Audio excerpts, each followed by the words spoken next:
أعوذ بالله من الشيطان الرجيم. بسم الله الرحمن الرحيم.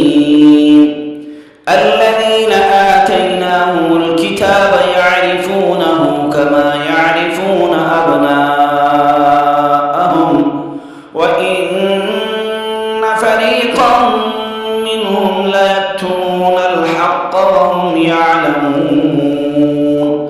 الحق من ربك فلا تكونن من الممترين. ولكل وجهة هو موليها فاستبقوا الخيرات أينما تكونوا يأتي بكم الله جميعا إن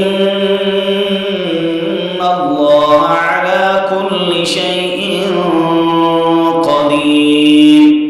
ومن حيث خرجت فول وجهك شطر المسجد الحرام وإنه للحق من ربك وما الله بغافل عما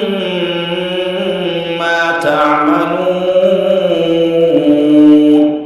ومن حيث خرجت فول وجهك شطر المسجد الحرام وحيث ما كنتم فولوا وجوهكم شطره لئلا يكون للناس عليكم حجة إلا الذين ظلموا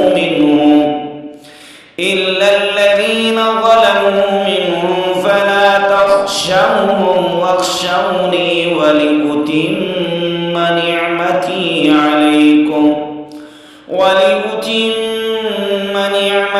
عليكم ولعلكم تهتدون.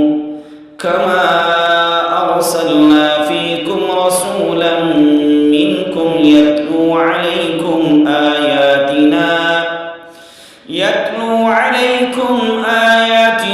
ويزكيكم ويعلمكم الكتاب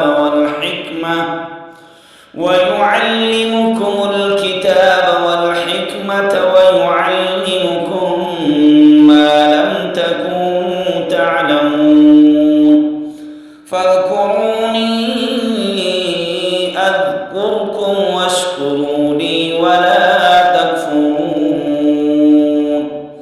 يا أيها الذين آمنوا استعينوا بالصبر والصلاة إن الله مع الصابرين.